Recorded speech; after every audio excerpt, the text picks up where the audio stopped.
Let's give a big hand. Go, come on up. Are you gonna use a mic, a hand mic? Oh, you have a mic. All right, great. Did you need? You're okay. No, You've it got. doesn't work. Can you hear me? Yes. Is it okay? All right. I will try to do my best. Oh, Yeah. you okay? Is it okay? I think so. All right. I think so. Well, first of all, thank you thank you very much, all of you, staying here and want to listen to what I have to say. I would like to tell the people back home, thank you very much for that. It means a lot to me. Every time that I'm showing up, I'm a bit afraid that I will be the only one that will, and I will have to do this just to Shana and the pastor. So I would like... It's up here too. Yeah. I just want to make sure. First of all, so I would like to thank you all. I would like to thank Shana from the Faces of October 7th organization. This is a non-profit organization. We are all doing it voluntarily. And the reason is that we would like to bring our words to the people all over the United States. So thank you very much for all of you and the organization. On October 7th, Saturday morning, we celebrated in Israel a holiday, a Jewish holiday called Simchat Torah. This is when we are getting the day that we are getting our Torah. So this is when everything started. It was October 7th, Saturday morning. So on October 7th, very early in the morning, Hamas, more than 3,000 terrorists broke the border between us to Gaza. They entered Israel. They knew that we are celebrating a holiday, and most of our soldiers back home with their families celebrating the holiday.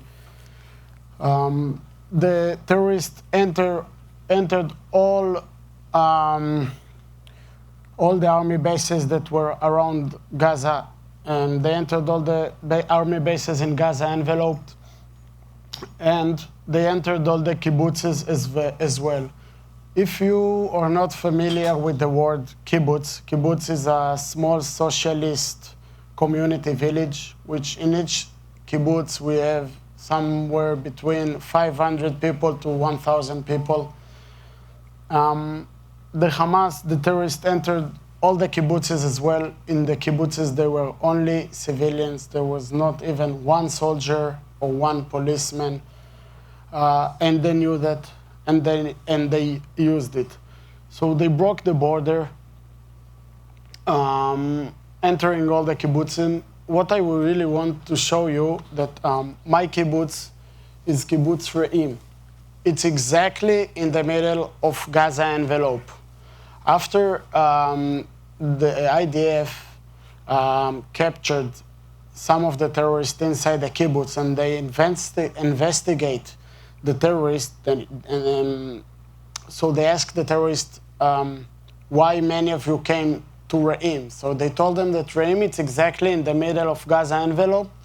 They were planned after they will conquer all the kibbutzes next to Gaza, they will move on to the big cities.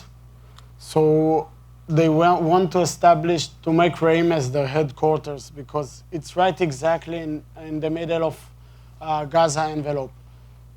Another thing is that Re'im sit on a very important junction in Gaza envelope, where the army and the police try to bring reinforcement into the war, and they knew that. So this is why there was such a big war that took held next to Re'im. So this is how everything started. Well, I moved to Kibbutz Re'im on October 1st. Yeah, imagine that. So next time that you people have bad luck in your life, just remember the Israeli guy that came and he said that he wasn't even for 1 week in kibbutz Re'im. We moved from another kibbutz in the eastern part of the Negev. We moved to kibbutz Re'im. About 6:30 a.m. in the morning, we started to hear lots of sirens going on, lots of rockets, lots of Iron Dome missiles. Iron Dome, it's our missiles that we shoot to take down the terrorist rockets. And it was like, it wasn't something normal, it was something else. It was much, much bigger. So I entered my safe room. In each house, I will explain a bit what safe room is.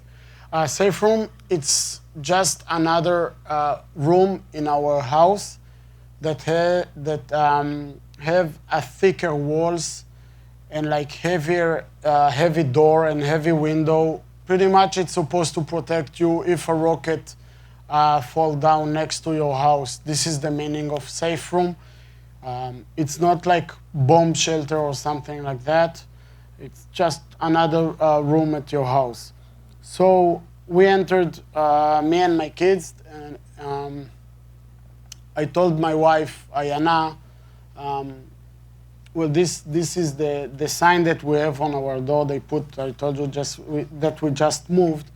It means Gal, Ayana, my wife, and our kids, easy on boarding. You will see there is, on the top of it, there is a bullet from AK-47. I will go back to it later. So we entered our safe room. I told my wife that she need to arrange a suitcase. So when things will come down, we will be able to leave the kibbutz and to move to a safer place. And the sirens kept going on. It was very hard to arrange a suitcase, but she did. Around 7:30 a.m., a guy, his name is Nadav. Nadav is in charge of my neighborhood in the kibbutz. For emergency situations, we have in a kibbutz, on every neighborhood, there is one that is in charge of. So Nadav gave me a call and he asked me how we are and everything is okay. So I told him 2 things. The first one is that in our safe room, there is a place to put a vent, and there was no vent and there was no lid in the other side of it, so it just was an empty hole. So I told him that we need a lid to cover this hole. Otherwise, like dust and fire, if rockets will fall next to us, it can be dangerous. So Nadav told me that he will take care of it. The second thing is that I asked Nadav if it's possible that we will get out of our safe room and we will leave the kibbutz. Nadav told me that it's not possible. There is a big war out of the kibbutz, and we have to stay in our safe room. The thing is that until then, I didn't knew really what's going on. I heard the shooting, and like my wife, she asked me what I think it is, so I told her that I think it's the IDF shooting terrorist that trying to fire rockets at us. I didn't really knew what's going on. So that was the first time that I knew that there is terrorists out of our kibbutz. There is a big fight going on. And that was the first time that my life was saved.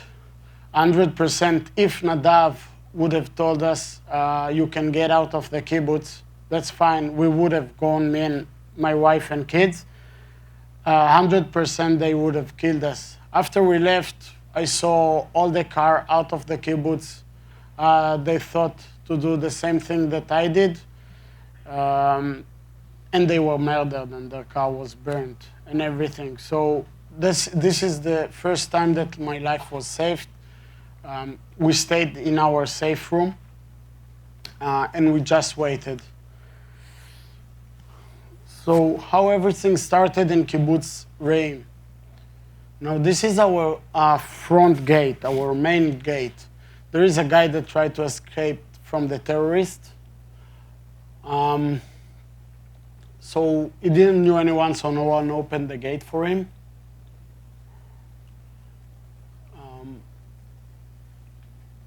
Now what you will see is Hamas pickup trucks. Each one of them had at least 15 guys, 15 terrorists. They all came to the kibbutz.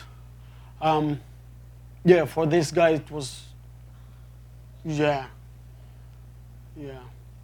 It was like the end of him. They murdered him. You can see that there is many pickup trucks moving on the road. You can see how many trucks they were on the junction. They were all was supposed to enter our kibbutz. I want that you will see the Hamas, the terrorists, they were fully equipped with AK-47, PKs, machine guns, RPGs. They had everything with them.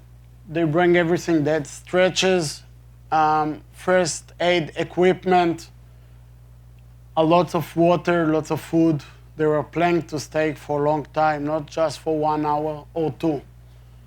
So this is how it looks like. That was our first minutes inside a kibbutz. Again, you see this is an RPG, anti-tank missile. There was no tanks in the kibbutz, never was.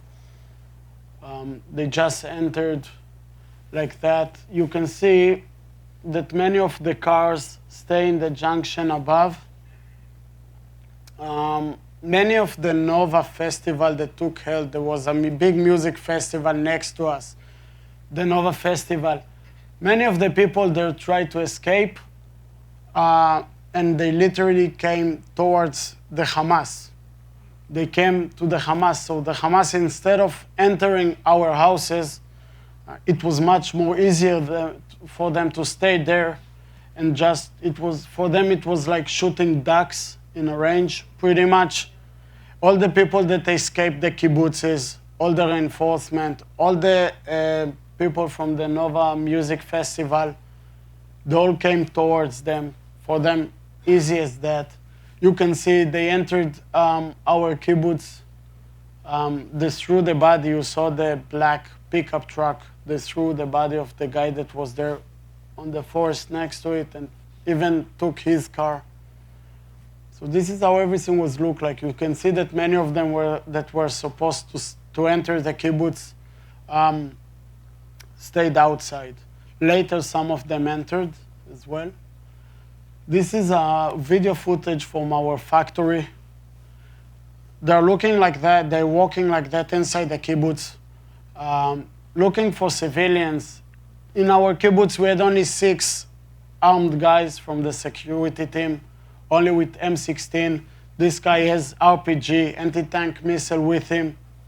They're just looking for civilians. They knew that there is only civilians, and this is how it looks like. They're just walking now. They're entering, all of them entering the kibbutz. What you will see now, and it will be very fast, it's the first hostages from our kibbutz. You can see them there and there. They're taking the first hostages from the kibbutz. It was 8:14 a.m. War already started inside the kibbutz. On this aerial map, I want that you will see, so they all came, they entered from the main gate, and they all made their way on the road, on this road, all the way to this parking lot. They knew exactly where to go in our kibbutz. They had pictures, they had maps, they had everything with them. So they came, this is where they wanted to establish their sort of a front base in the kibbutz.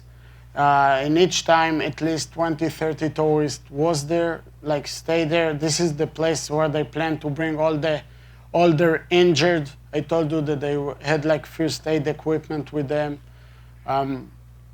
So it was right over there, right over here on this parking lot. This is my house, about a bit less than 200 feet from there where from the place that they established their front base. This is how it looks like. After we left, after we left Reim, I spoke with one of the guys from the security team. His house is that house over here. His name was Asaf. So I spoke with Asaf and he asked me, like, do you know, like, he asked, Gal, do you know how my day started? So I asked him how. He said, I opened the door and I saw 10 people, like 10 terrorists lying right next to where I live, about here, with their face towards the road. Instead of entering the kibbutz, they shot RPG missiles, they shot with machine guns on people that moved along the road. So, as I mentioned before, it was much more easier for them to do that. I don't know if you people saw all the photos of the burned cars on the media and everything. It was on the road 232 above the kibbutz. I mentioned before that there was like a very important road that the army tried to bring reinforcement. It was road 234, and this is where there was such a big war going on. I want, if you people didn't saw the burnt cars photos in the media, you need to Google it. You will understand the amount of cars that was on that road. Now, this is my family. This is Yonatan Akatan. Yonatan Akatan, little Yonatan, he wasn't even 3 years old. My twins, Omer and Rona. And my wife, Ayana, which I'm always saying that she settled down and compromised too fast. She could have done much better than me, but it's her fault. Yeah, it's good for me. I'm not sure that it's good for her, but this is our family. So about 8:15 a.m., we had in our WhatsApp group of the kibbutz, we read a message. The message said that Dvir was murdered. I knew Dvir and I knew much better his ex-wife. We used to study together. Dvir lives about 300 feet from where I live, something like that. So then Dvir was murdered and I knew exactly what's going on. And I already knew that there is terrorists inside the kibbutz. And from that moment, I just counted the minutes for my own death. I knew what's going on. I knew that they're going from house to house, clean it from civilians. As I mentioned before, there was only civilians. You could have heard it. You heard the hand grenade, and then you heard AK-47 shots. And you knew it just came towards you. You knew that eventually they will be on your way. You're just counting the minutes for your own death. Simple as that. Nothing else is in your mind. You just know that this is it. And like I said, it doesn't make any sense. Like, I'm not even a week there. My kids, they're 3 years old, 4 years old, the twins. It's not fair for them. It's like, it's not their time to die. So I kept hearing the shooting coming towards us. I was about to collapse. And then my wife told me that I need to show the kids, to give them confidence, so have some water and get up and try to hold the handle. I held the door to bring them confidence. Didn't make any sense to hold it. I'm not that strong. Someone can take my hand down pretty easy. Well, eventually they've been on our house. They came to our house. We start to hear all the shootings hitting my house. We start to hear the screaming, the shouting. They were on our balcony, just like that. Well, I've been in the army. I served in Sayeret Golani as one of the top units that we have in the Israeli army. I've been under fire during my service. I was afraid for my life, but I can guarantee to you guys that to be afraid for your kid's life, it's a whole new level that you cannot even imagine. It's something else. 100% you cannot, it's so like stressful. I thought like, how can I protect them? At that point, I was 100% sure that I'm going to die. I just thought how I'm going to save my kid's life. So my kids, the three of them, they start to scream and shout. They were afraid. Imagine yourself, me and my wife, we were afraid. Even you guys, if you know that this is your last moment in life, you will be afraid. But they start to scream, they start to shout. So we told them that they have to be quiet, so they won't reveal our place, that they won't reveal that there is people inside that house. So the twins understood, they got it, they were quiet. Little Jonathan, he wasn't even 3 years old, he kept shouting and screaming. So my wife took him and put her hands on his mouth. And then she started to cry. And you guys need to understand, we are all next generations for Holocaust survivors. And we have this, we know about this story about the woman that had to strangle her son. So the baby will not reveal where is she, because there were Nazis outside. So we grew up on this story, and then my wife, she started to cry. She said it's too much for her and she cannot do that. So I had to like put my hands on his mouth, and every 10, 15 seconds I took my hands off so we will be able to breathe. Just like that for a few minutes. This is how it was. So at that point, I knew anyway that I'm going to die. I was only scared for my family, for my wife and my kids. So I knew that there is, like I told you before, that there is a hole in our, where was supposed to be the vent. Pretty much the terrorists, they were out of our safe room. They could have come and just throw a hand grenade inside, and that's it, kill us all. You know, simple as that. And I just waited for that. I waited to see where the hand grenade is, so I will jump on it. I will jump on it. I will lose my life. I was 100% okay with it. As I mentioned before, it was only about my kids. That was simple as that. I knew that I'm going to die anyway. I just try to figure it out how I'm going to save my kids' life. So I knew that I'm going to jump on the grenade. And another thing that I knew, that if they will enter my house, I will get out of the safe room, and maybe that way, and I will surrender. Maybe that way they will kill me or they will kidnap me, but they will they will not enter the safe room to kill my kid's life. I knew, now we know that it didn't work very well for another family. It's the Bibas family. The Bibas family, the father surrendered. They took the father, and then they came back to the safe room. They took his wife and his two redheads baby. I don't know if you saw them. They're still there. One of them was 9 months old. So this is pretty much what I had to face. So eventually they tried to open our door. They tried to enter our house, just like the angel of death trying to enter your house.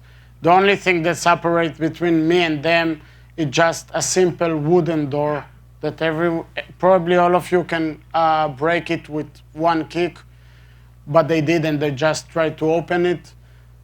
And then when they saw it's locked, so they start to shoot on my front door. There was a window next to my door. They start to shoot on this window as well.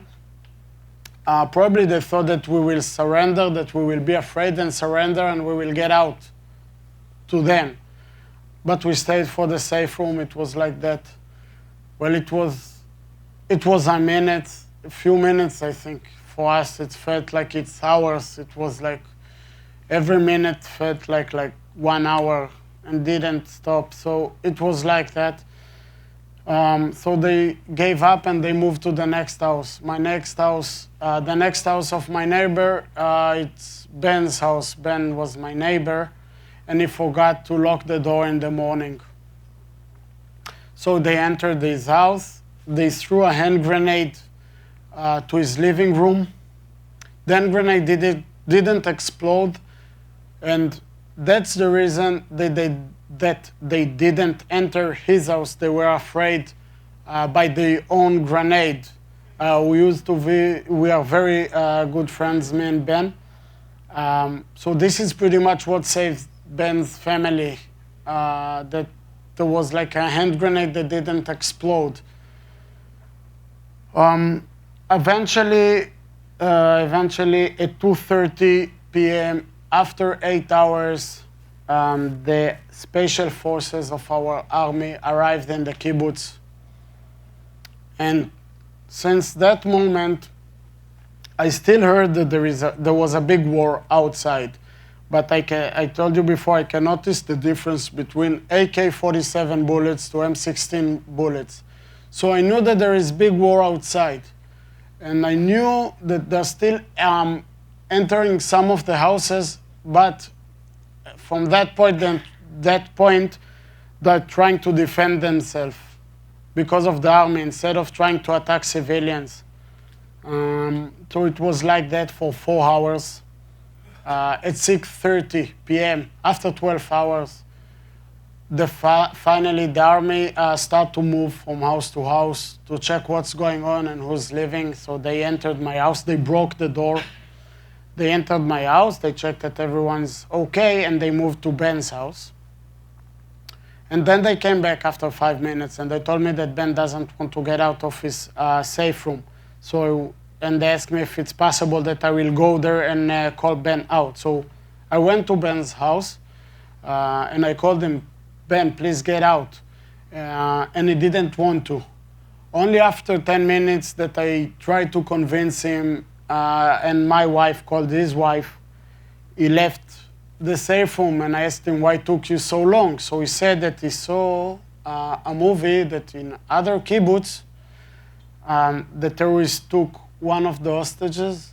They put AK-47 on his head and told him, tell everyone that it's safe outside and bring them out of the safe room. And it happened, and he called them out, all the families, and all the families escaped the safe room, and then they shot them.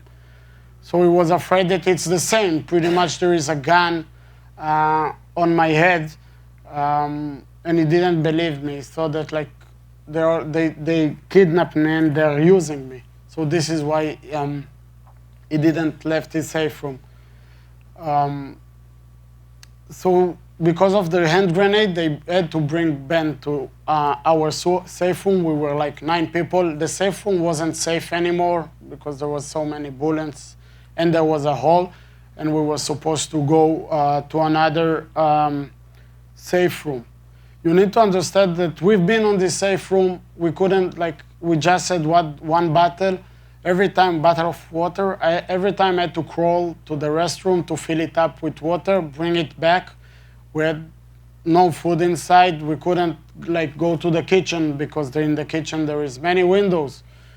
So I just had some crackers on the table. I bring it to my kids. Me and my wife, we didn't eat, but it was fine.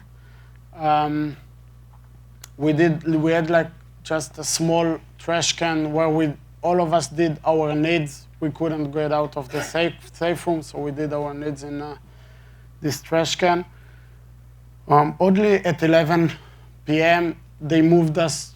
They thought it will be safe. They moved us to another couple house under fire, and then we spent some time with this lovely couple, and they told us how lucky they were because their daughter was supposed to be, she was in the music festival, but she left on Friday night because she had to work on Saturday.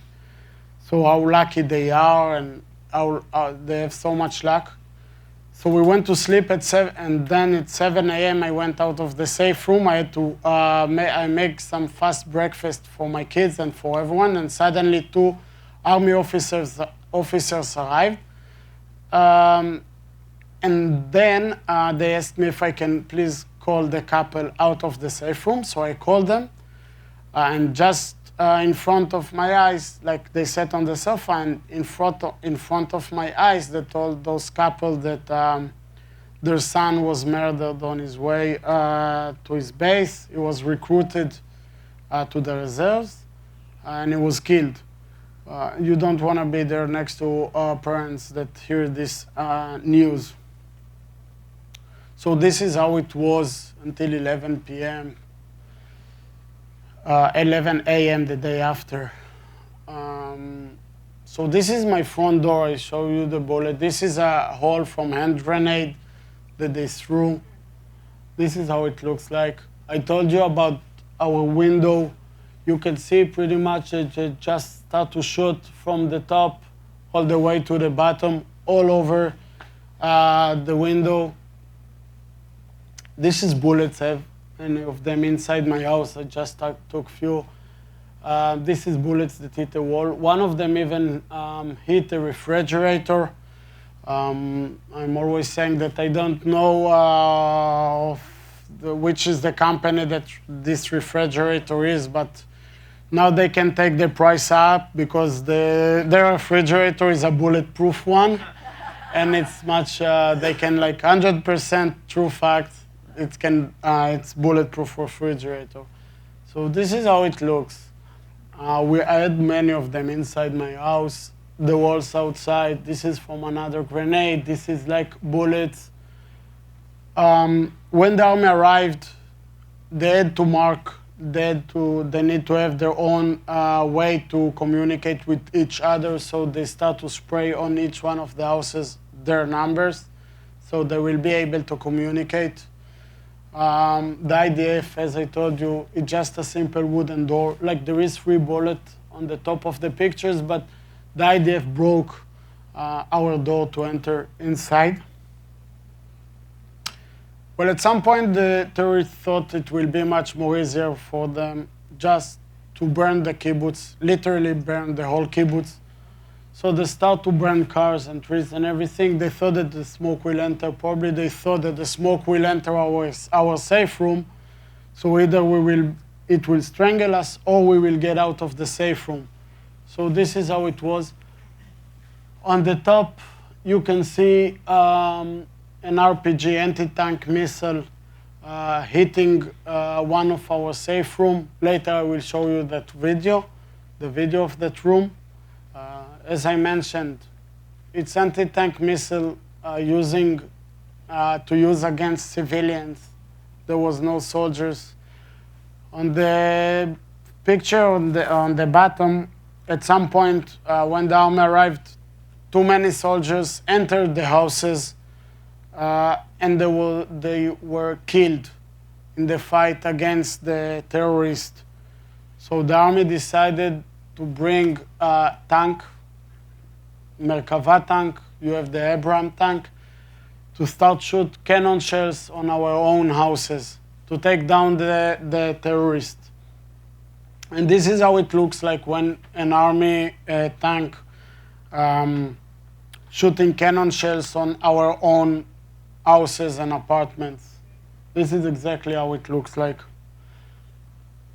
Before I came to the States, I went back to Reim. It was the first time that I visited Reim, my kibbutz, because it was very hard for me. But I knew how important it is that people here in the States and all over the world will knew what was going on inside our kibbutz. It's very important to me to bring the real facts. So we start to walk. This is how the kibbutz looks like. This is what the tanks did. There was 2 apartments there, and it took them down. Now we are entering the safe room that got hit by RPG missile. There was 19 years old guy inside. Well, he was dead. He had no chance. You can see why. This is how it looks like. Unfortunately, he had no chance. And this is how it looks like. This is another house. This is another another 2 apartments. I would like to say a few sentences about those apartments. You see, there is 43 and 44. Many of the Nova Music Festival guys escaped the festival and they were managed. They thought that they will be safe inside our kibbutz.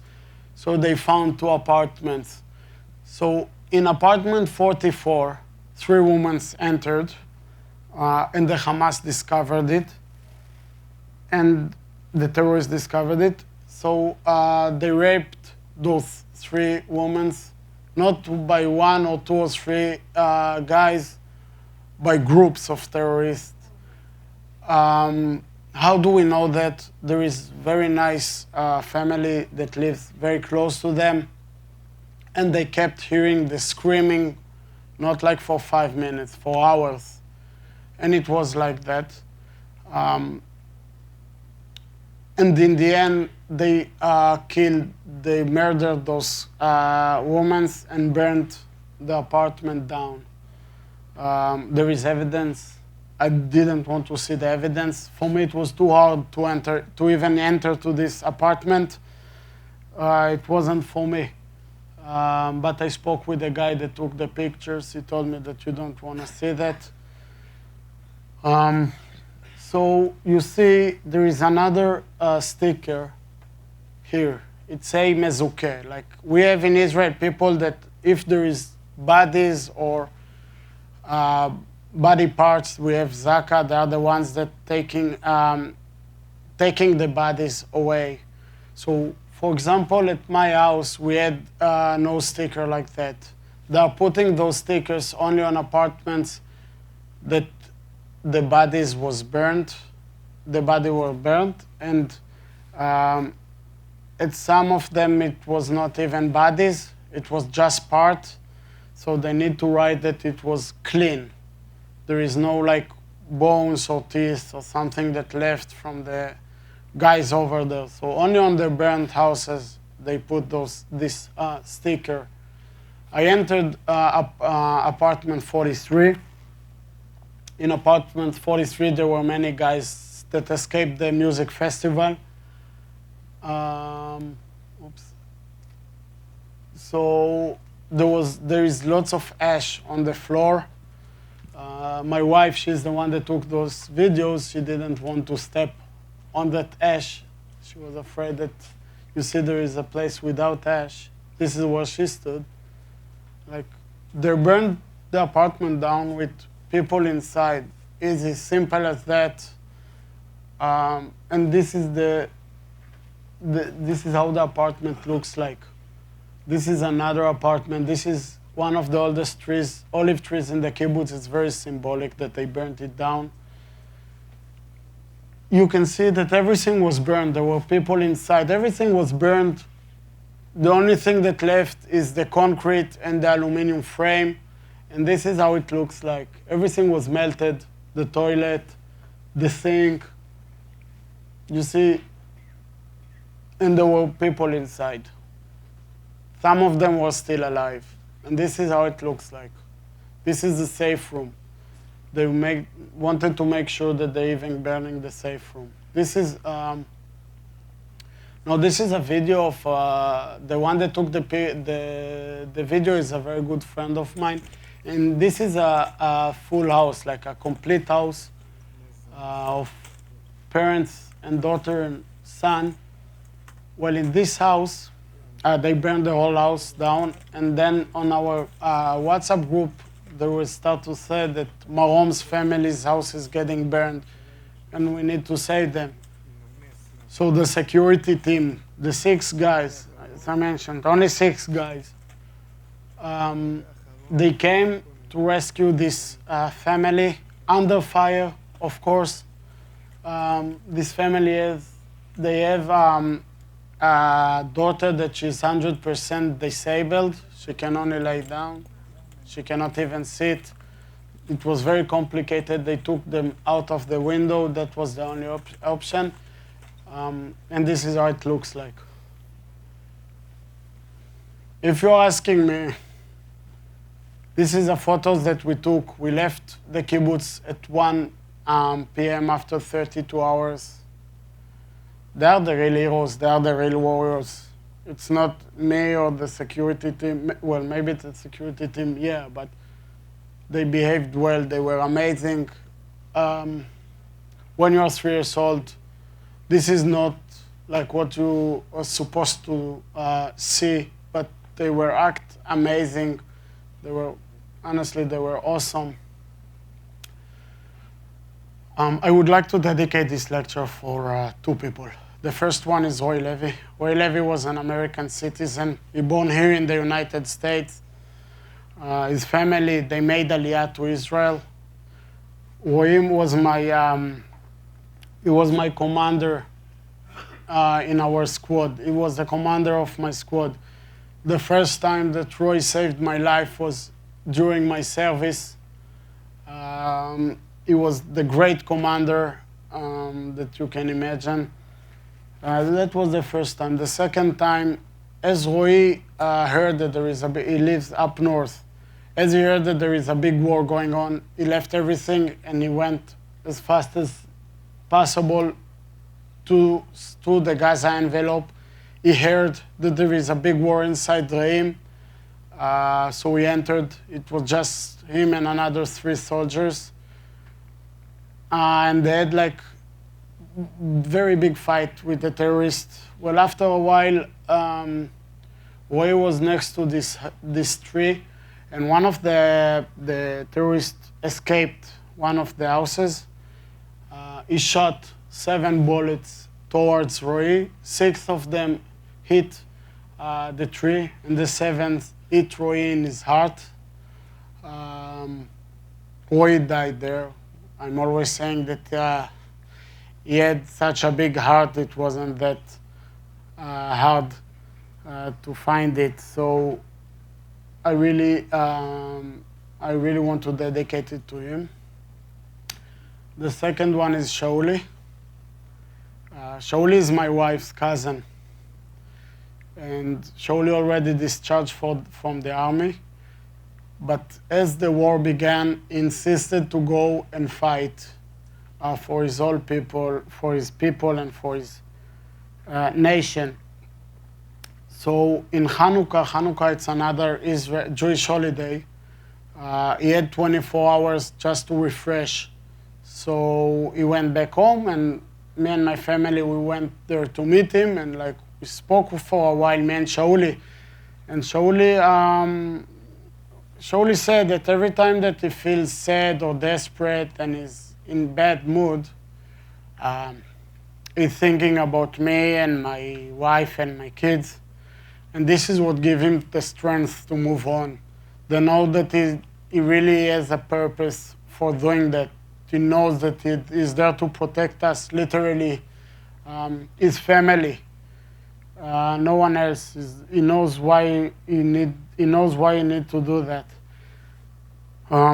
So we spoke for a while, and after that we left. Me and my family left. He took my kids, and he hugged them, and he said goodbye. And I went there and I hugged him. And then I told Shauli, Shauli, please don't be a hero. In Israel, we have heroes only on cemeteries. Don't go there. Don't be one. We need you here with us. Be safe. He told me that I have nothing to worry about. Well, Shauli was a hero. He entered Gaza, and there was a house that they thought that there was terrorists inside. And I'm always saying that, like, people need to understand that we have such a moral army. Instead of sending aircraft bombing this house, they were afraid that maybe there is civilians inside, so they didn't bomb the house. They preferred to send troops. So Shauli and another officer went to this house, and then the house exploded and collapsed on them. The terrorists set up a trap for them, and Shauli died there. He preferred to go by himself, not sending his troops to this house. In Israel, always the officers going in front, not behind. So, yeah, he died there. Well, Shauli's dream was to be a singer. Shauli he went to compete in a reality show we call a Kochav Haba. We call it a Kochav Haba. It's like American Idol here in the States. Shauli went to the first audition with his dusty uniforms and everything. He passed the first audition. And then he went back to fight. And they called him to the next audition, and he said, no, it's now I need to be here with my people, with my soldiers. It's not the right time for dreams. I will save it for later, and I will go back to it later. This is not the right thing to do. So he stayed inside Gaza to fight. Well, that was his first audition. If we can turn up. I'm sorry.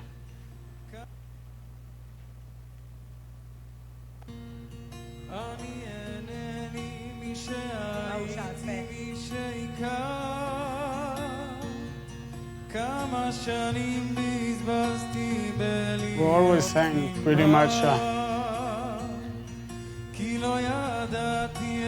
kind of predicted his own death, and he's singing about it. גם לעצמי סיפרתי סיפורים עליי, אני עטלף עיוור, צועק את חיי בחושך, אני ישן וליבי ער, אני נרקומן של אושר, כותב בלילה שיר, זה מנקה ממני עצב, כשנגמר לי אוויר, אני בוכה לבד ברכב, ואת בוכה בפנים, אני רואה אותך נשרפת, את מפחדת להסכים, שזו לא סתם תקופה חולפת, כותב בלילה שיר, זה מנקה ממני עצב,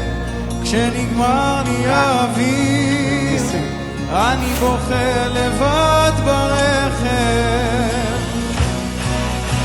לאט הלך עיוור, צועק את חיי בחושך, אני ישן וליבי ער, אני נרקומן של אושר, כותב בלילה שיר, זה מנקה ממני עצב, כשנגמר לי האוויר, אני בוכה לבד ברכב, ואת בוכה בפנים, אני רואה אותך נשרפת, את מפחדת להסכים, שזו לא סתם תקופה חולפת, כיף בלילה שיר, זה מנקה ממני עצב, כשנגמר לי האוויר, אני בוכה לבד ברכב.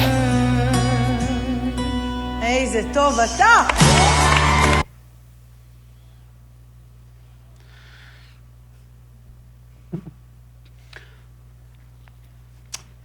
This is my kids now. The most important thing is, well, that they are smiling. This is the only thing that is important for me. For me nowadays, it's a bit harder to smile, but it doesn't anymore. About me, it's about those 3 kids and my beautiful wife. This is just a photo that we took. It was Passover. We celebrated the holiday of Passover. We took it before. For me, it's very hard to celebrate holidays. To know that there is people that still there. I'm just not in the mood for that. But again, it's only about them. Pretty much that was me. That was my lecture. I'm here because I'm afraid that people will forget October 7th. I really want that you people, if each one of you will take even something small from what you just saw here, I really appreciate it. So thank you very much, all of you, for being here and listening to me. I really appreciate it. Thank you very much. Thank you very much, guys. Thank you. Thank you. Thank you very much, guys. Bless you. We love you Thank guys. you very much. We love you guys. You have no idea how much we love you. Thank you. I do have Shoshana here with me. Shoshana is is from Faces of October 7th. I would like that she will say a few words, and then, Pastor, if it's possible, we'll have a Q&A. So, yeah, Shana. Can you hear me? All right. Thank you. Golly, I don't know how he tells that story again and again at different communities, day after day.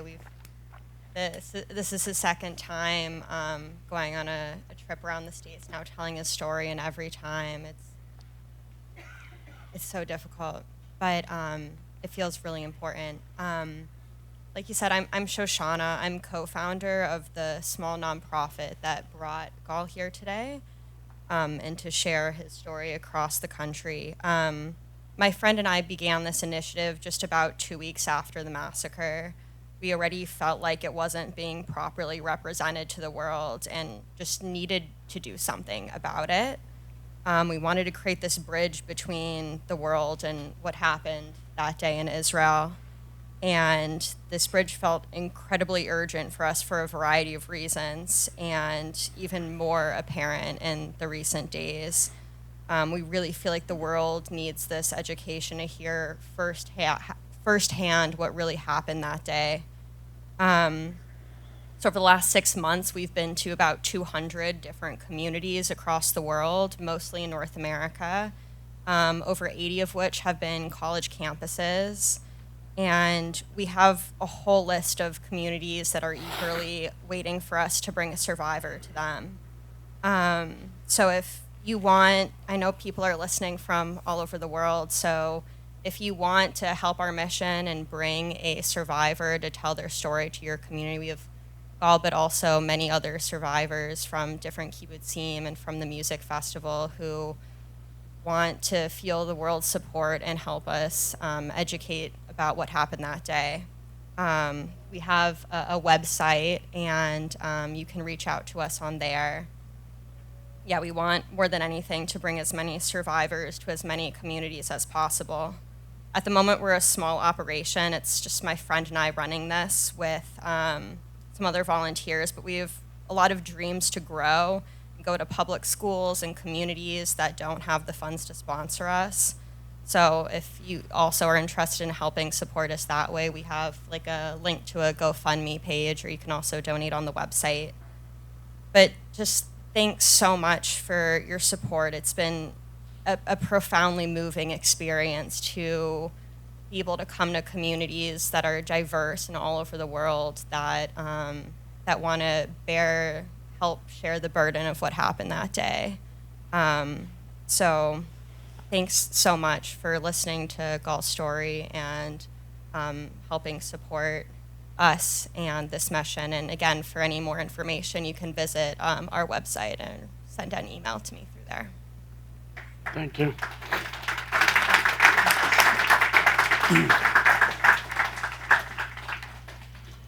We have time. We have time for just like one or two questions because we got to get ready for the next service. Okay. Hold it real close. Was Hamas wearing armored vests?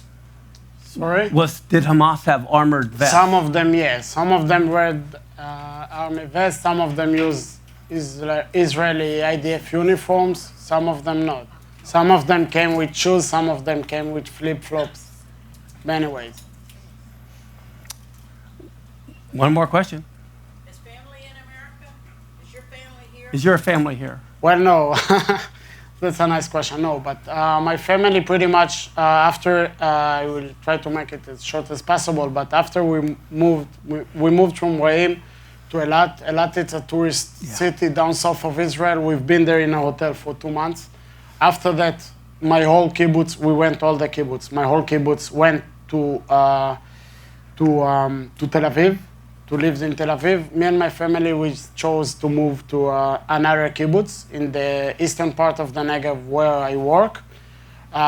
Nowadays, they pretty much told us, we stayed in some apartment that one guy lived, and he want to come back. So pretty much in July, we need to leave this apartment. We have no idea where we are going to. We're refugees in our own country. It's not possible to go back to Reim until September 2025. I don't know if you have like a spare room at your house for 5 people. So yeah, we'd love to, but no, we're not. Now they're in Israel. Yeah. All right, let's stand. We're going to close, and I know a lot of you would love to talk to him, but he needs to go get some food.